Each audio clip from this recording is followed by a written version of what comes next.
अस्सलामुअलैकुम। I am Mohammad Hasan Hashmi और आज हम बात करने जा रहे हैं चैप्टर नंबर 12 में फर्स्ट लेक्चर के अंदर वाइल लूप की। हम देखेंगे वाइल लूप को सी लैंग्वेज में कैसे इस्तेमाल किया जाता है। सबसे पहले हम टॉपिक, आज से पहले अगर आपने इस चैनल को सब्सक्राइब नहीं किया तो आप इस चैनल को सब्सक्राइब कर लें ताकि हर आने वाली नई वीडियो वो आप तक बआसानी पहुंच सके। का आगाज करेंगे लूप की डेफिनेशन से, फिर उसके बाद देखेंगे वाइल लूप क्या होता है, फिर उसके बाद हम बात करेंगे वाइल लूप के सिंटैक्स की, फिर हम देखेंगे वाइल लूप का फ्लो चार्ट और फिर वर्किंग के ऊपर बात करने के बाद हम इसकी एग्जांपल देखेंगे और इसकी एग्जांपल को लाइव यहाँ पे डिमॉन्स्ट्रेट करके मैं आप लोगों को दिखाऊंगा। सबसे पहले हम बात करते हैं लूप की। लूप क्या चीज होती है, डेफिनेशन आपको स्क्रीन के ऊपर लिखी हुई नजर आ रही है। A statement or set of statement that is executed repeatedly is known as loop. हर वो स्टेटमेंट जो बार बार रिपीट होती है हम सिंपली इसे लूप समझते हैं या लूप के मानों में अंडरस्टैंड करते हैं। याद रखिएगा, रियल लाइफ में अगर इसकी मिसाल आपसे कोई पूछे तो सांस का आना और जाना, मौसम आते और जाते हैं, दिन और रात का आना और जाना, basically these are the real life examples of the looping construct.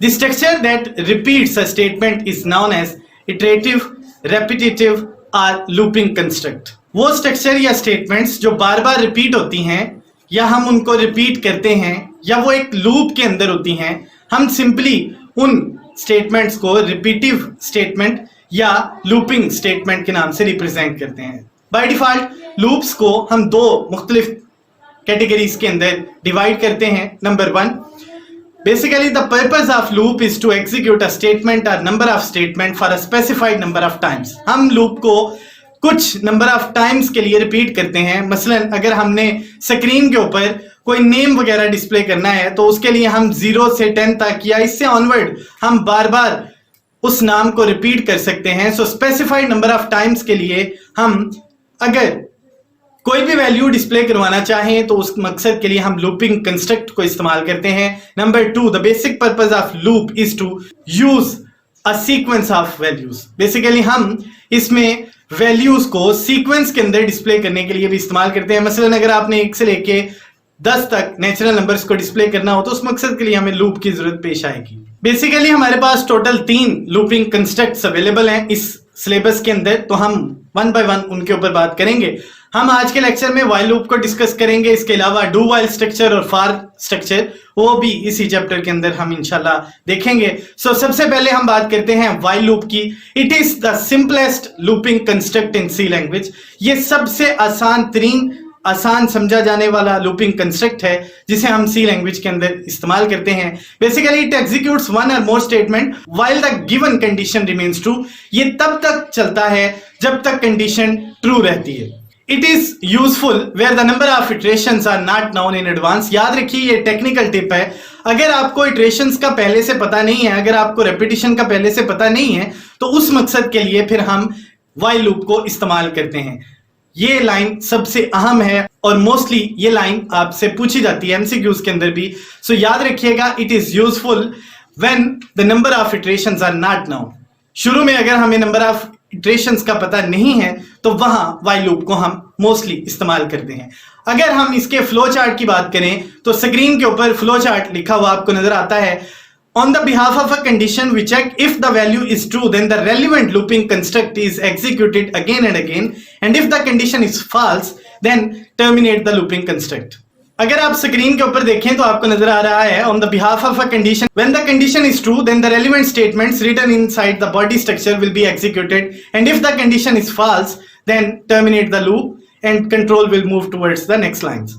सो अगर हम इसके जनरल सिंटैक्स की बात करें तो वो कुछ इस तरह होगा। हम वाइल के अंदर कंडीशन लिखते हैं। कंडीशन अगर तो सेटिस्फाई हो गई, अगर कंडीशन ट्रू है तो इसका मतलब उसके रेलिवेंट जो स्टेटमेंट्स हैं वो चलेंगी, और अगर कंडीशन फॉल्स है तो हम लूपिंग कंस्ट्रक्ट वाइल से टर्मिनेट होके वहां से बाहर चले जाएंगे। हम अब इसकी वर्किंग को देखते हैं। First of all the condition is evaluated. सबसे पहले कंडीशन चलती है। If it is true the control enters into the body of the loop and execute all the statements in the body।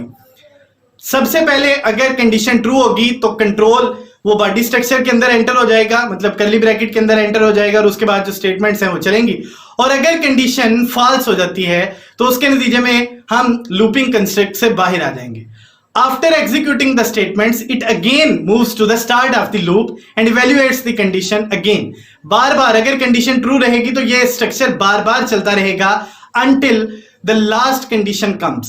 अगर कंडीशन फॉल्स हो जाती है तो हम लूपिंग कंस्ट्रक्ट से बाहर आ जाएंगे, अदरवाइज हम लूपिंग कंस्ट्रक्ट के अंदर ही रहेंगे। The process continues as long as the condition remains true. तब तक हम रेपिटेशन करते रहते हैं, तब तक तकरार करते रहते हैं जब तक हमारे पास कंडीशन ट्रू रहती है। When the condition becomes false, the loop is terminated. तो हम लूप से बाहर आ जाते हैं अगर हमारे पास कंडीशन फॉल्स हो जाती है। While loop terminates only when the condition becomes false. याद रहे while सिर्फ उस सूरत में टर्मिनेट होती है जब कंडीशन हमारे पास फॉल्स हो जाए। इसमें एक और चीज याद रखिएगा, if the condition remains true, the loop never ends. अगर तो कंडीशन ट्रू रहती है, while की कंडीशन फॉल्स नहीं होती, तो फिर लूप कभी भी खत्म नहीं होगी। और एक ऐसी लूप जिसका कोई भी एंड पॉइंट ना हो, हम इसे इन्फिनिट लूप के नाम से भी रिप्रेजेंट करते हैं। Condition is mostly in the form of relational expression. याद रखिएगा जो व्हाइल लूप के अंदर लिखी जाने वाली कंडीशन है वो मोस्टली रिलेशन एक्सप्रेशन के ऊपर बेस करती है। मसलन हम लिख सकते हैं a इज लेस देन और इक्वल 5। सो बेसिकली यहां पे रिलेशनल ऑपरेटर की जरूरत हमें पेश आती है। स्टेटमेंट्स जो होती हैं वो कर्ली ब्रैकेट्स के अंदर लिखी जाती हैं, सो हम उसे बॉडी ऑफ द लूप के नाम से रिप्रेजेंट करते हैं।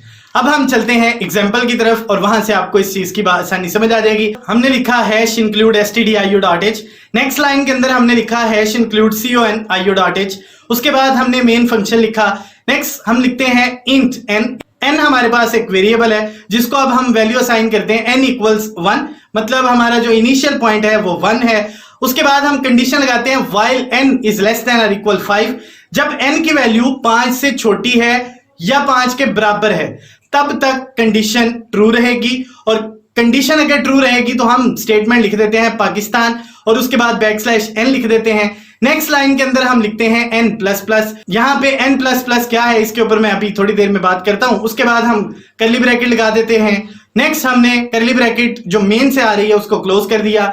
अब हम इस प्रोग्राम को चलाते हैं तो यहां पे आपको नजर आ रहा है कि हमारे पास जो स्टेटमेंट्स है वो लिखी हुई नजर आएंगी स्क्रीन के ऊपर, Pakistan Pakistan Pakistan Pakistan and Pakistan. So 5 times Pakistan की जो स्टेटमेंट है वो आपको स्क्रीन के ऊपर लिखी हुई नजर आ रही है। अब हम चलते हैं लूपिंग कंस्ट्रक्ट के पार्ट्स की तरफ ताकि मैं आप लोगों को उसके मुतालिक समझा सकूं। हमने बेसिकली वेरिएबल n को वैल्यू असाइन की 1, मतलब ये हमारा इनिशियल पॉइंट है जहां से हमने लूप को आगाज दिया या लूप का आगाज किया। उसके बाद हमने यहां पे कंडीशन लगाई while n is less than और इक्वल 5, मतलब हमने जो फाइनल वैल्यू अपनी सेट की है वो है 5। लूप ने 5 दफा चलना है। सो जब n की वैल्यू 1 होगी तो पहली दफा जो स्टेटमेंट while के अंदर लिखी हुई है जो है पाकिस्तान printf के अंदर वो डिस्प्ले होगा। अब n++ का मतलब है कि प्रीवियस वैल्यू जो n की है उसमें 1 का इजाफा कर दें। सो n की प्रीवियस वैल्यू 1 थी, 1 में 1 का इजाफा किया। Now the next value of n is 2। Condition दोबारा चेक होगी, while में लिखा है 2 इज लेस देन और equal 5, condition is true. Next time Pakistan will be displayed on screen. उसके बाद n++ की वजह से now the value of n is 3, so once again Pakistan will be displayed because the condition is true. अब उसके बाद 4th time और जब 5th टाइम कंडीशन ट्रू होगी तो उसके बाद कंडीशन एक दफा फिर चेक होगी, लिखा जाएगा n इज लेस देन और इक्वल 5। अब n की वैल्यू चूंकि 6 हो चुकी थी, सो अब हम कंडीशन चूंकि फॉल्स कर चुके हैं, इसके बाद हम कंडीशन से बाहर आ जाएंगे, और जब कंडीशन से बाहर आएंगे तो उसके बाद चूंकि कोई स्टेटमेंट नहीं है इसलिए हमारा प्रोग्राम यहां पे टर्मिनेट हो जाएगा। अब आपको मैं इसकी रियल इंप्लीमेंटेशन और आउटपुट के साथ प्रोग्राम लिख के दिखाता हूं ताकि आप लोगों को इसकी समझ आ जाए।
जी तो स्टूडेंट्स, उम्मीद है आज का लेक्चर आप लोगों के लिए जरूर हेल्पफुल रहा होगा।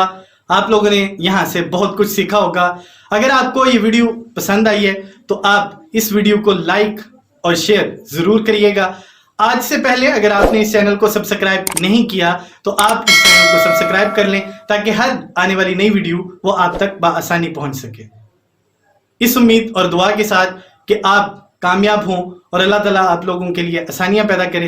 आज के लिए फिल वक्त इतना ही। मुलाकात होगी अगले लेक्चर में। अल्लाह हाफिज।